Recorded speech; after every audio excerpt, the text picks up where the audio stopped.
Welcome to Husky Howls from New Covenant Academy. Welcome back to Husky Howls. As always, we're focused on providing useful and timely episodes for parents, educators, and students. So if you find our content relevant and interesting, which we hope you do, please subscribe and follow our channel. Today, we're going to address the topic of getting ready for the new school year. And before we even look at a supply list, I want you to picture trying to negotiate a strict 10-hour sleep schedule with an 18-year-old. And it sounds like a losing battle, right? Oh, yeah. It sounds like a really quick way to get an eye roll for sure. Right. But today we're looking at why their developing brain actually demands it. So for this deep dive, our mission is to help you move past the usual checklist, buying fresh binders and highlighters. We are aiming for preparation with actual intention. Exactly. And we have a robust stack of sources to guide us today, anchored by a framework from Dr. Jason Song of New Covenant Academy. And to flesh out his philosophy, we're pulling in actionable research from Sycamore's, Harvard's Making Caring Common Project, and LearnWell services.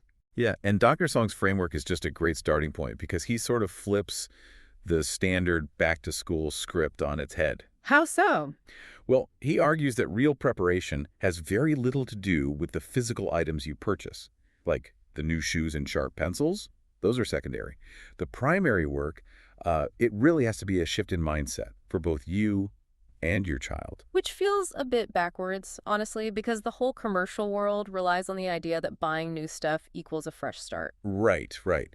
But Dr. Song wants parents to pause and look at what is actually happening behind the scenes at the school level, while everyone else is on summer vacation. Okay, because the machinery of the school doesn't just go dormant, right? Exactly. Teachers and administrators spend the summer reviewing K through 12 curriculums. They're realigning educational standards, adopting new technologies, and even tweaking the bell schedules to optimize learning windows. Wow, so it's not just a break for them. Not at all. There is this persistent myth that a teacher just dusts off a binder from last year and hits repeat. But effective education is iterative. This incoming class has different needs, different baseline knowledge, and just different challenges than last year's class. So if the educators are treating the year as a brand new endeavor, parents really need to bring that same fresh perspective. They do. And that ties right into Dr. Song's point about life stages. He notes there is a distinct, measurable difference between a third grader and a fourth grader. It isn't just a 12-month age gap. Right. They're crossing into a totally new developmental phase. Yeah. A third grader is often still in a very concrete stage of thinking, whereas, a fourth grader is being asked to manage more abstract concepts and greater independence. The academic load shifts from learning to read to reading to learn. That makes me think of updating a computer's operating system. Oh, I like that. Yeah, you cannot run third-grade software on a fourth-grade kid and expect a smooth experience. The hardware has matured, the processing demands are higher, and the old interface is just going to cause glitches. You have to update your parenting approach to match the new system requirements. That is a great analogy, but let's take it a step further. When you update an operating system, you often have to learn a new way to navigate the menus. For parents, this is uncharted territory.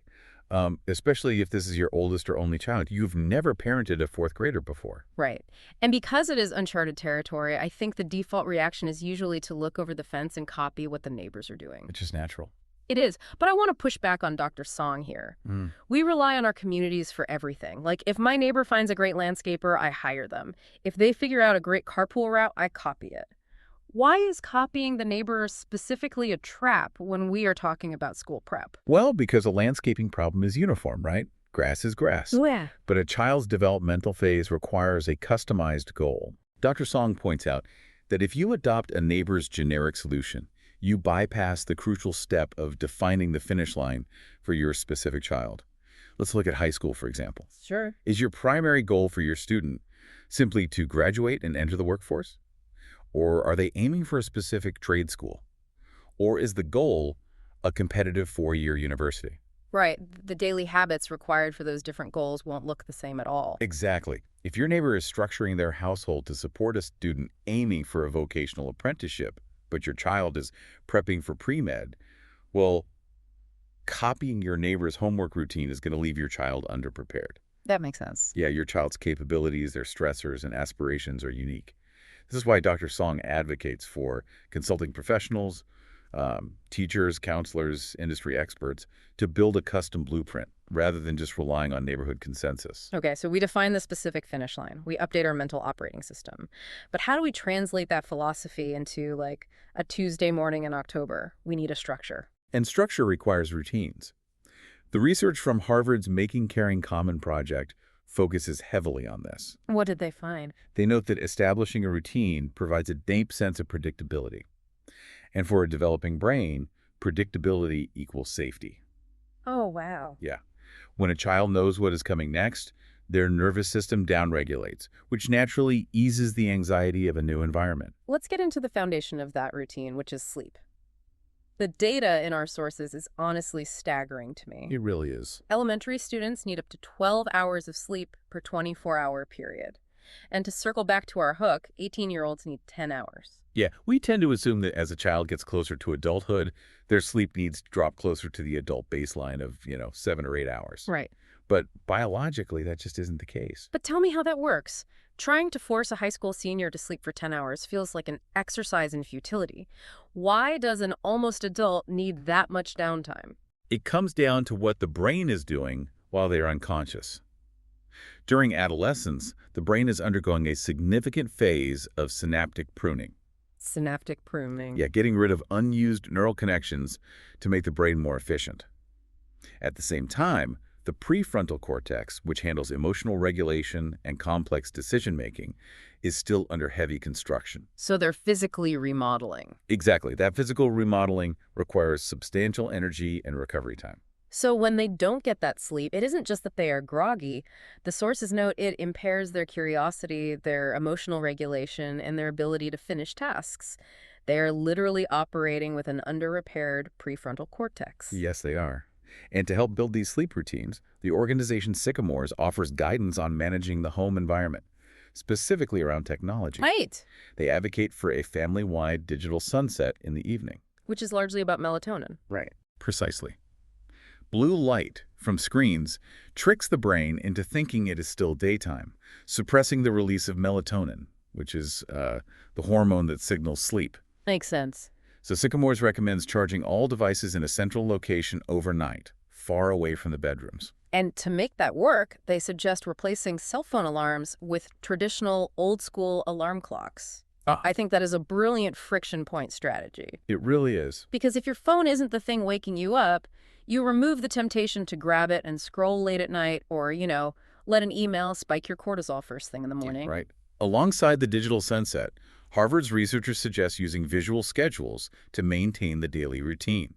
And this applies across various age groups, not just preschoolers. Wait, visual schedules for older kids too? Yeah. The brain processes visual information faster than text, so they suggest using photos, graphics, or silly emojis. If a daily chore involves sweeping the kitchen, just put a picture of a broom on the chart. I love that. They also recommend using sticky notes with positive affirmations to increase engagement. Like finding a note on the bathroom mirror that says, "I believe in you," that shifts the emotional tone of the morning before the rush even begins. It is about creating an environment of support. Another way to foster that is by co-creating a personalized learning space. Right. Don't just clear off a corner of the dining table and dictate that this is where homework happens.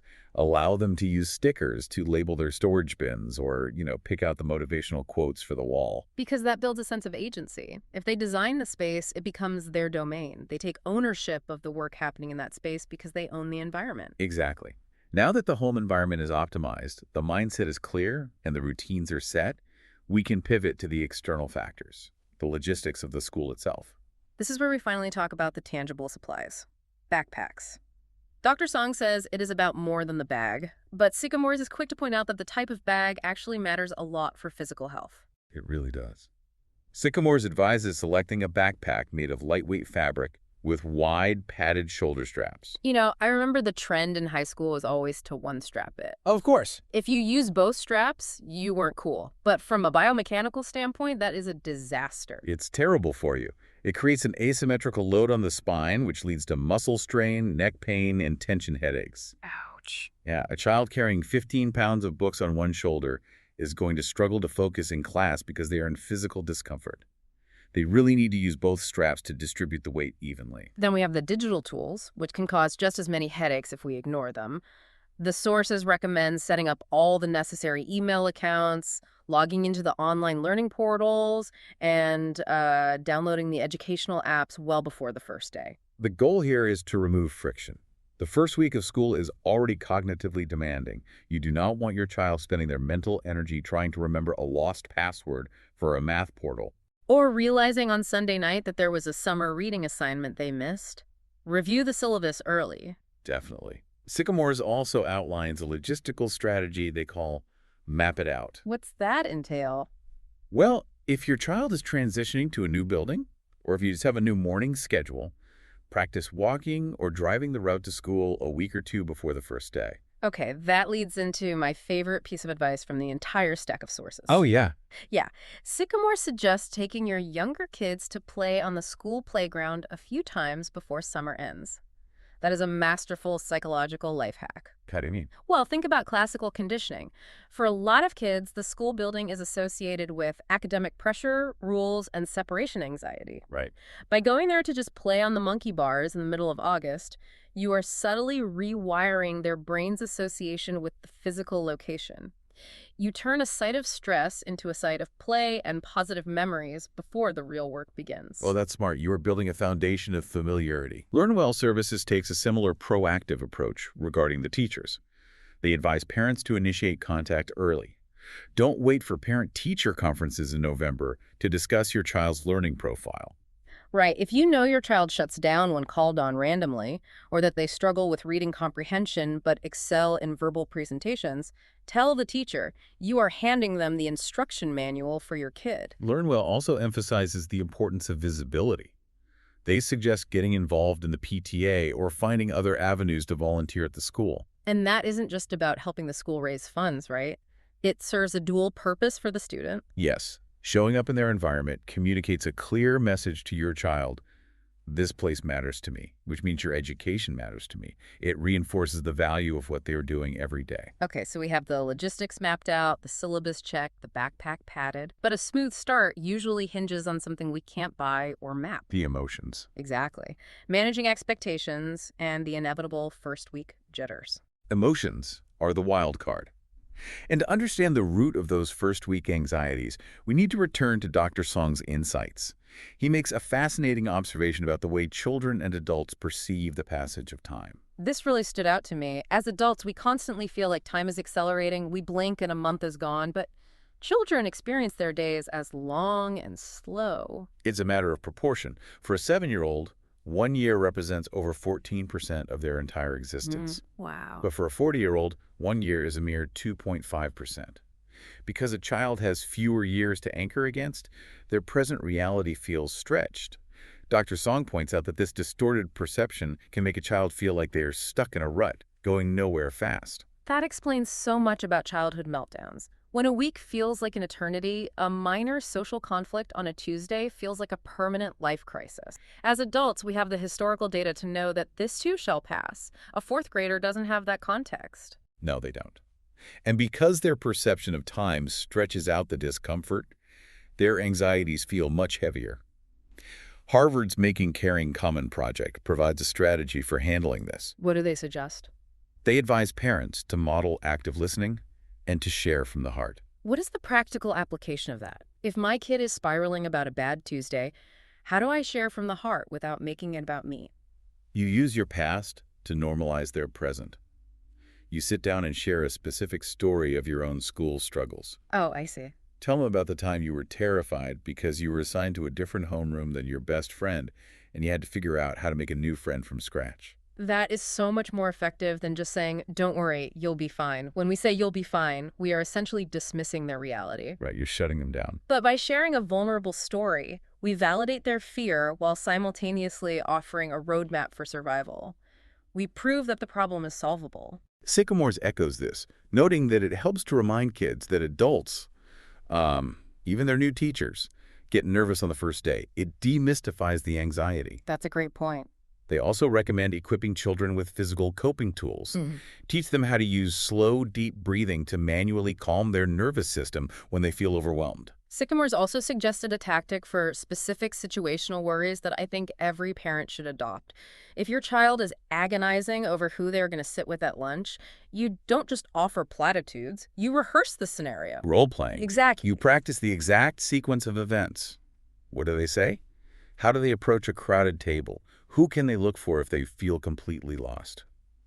It is essentially running a fire drill for social anxiety. We know that under acute stress, the amygdala triggers a fight, flight, or freeze response. The logical brain shuts down. So if a kid is standing in the cafeteria holding a tray and panicking, they can't think their way out of it. But if you have rehearsed the steps, walk to the end of the table, make eye contact, smile, and ask, is anyone sitting here? Muscle memory takes over. That's so true. You give them a concrete action plan to rely on when their brain freezes. It builds competence, and competence builds confidence. Now, a crucial caveat from Sycamore's, if you try the role-playing, the deep breathing, and the open conversations, but the anxiety persists or escalates into something unmanageable, do not hesitate to reach out to the school. Definitely. Ask about their school-based mental health services. You do not have to navigate severe anxiety in a vacuum. Looking at everything we've unpacked, getting ready for the school year requires a lot more than a trip to the store. We have to upgrade our own parenting operations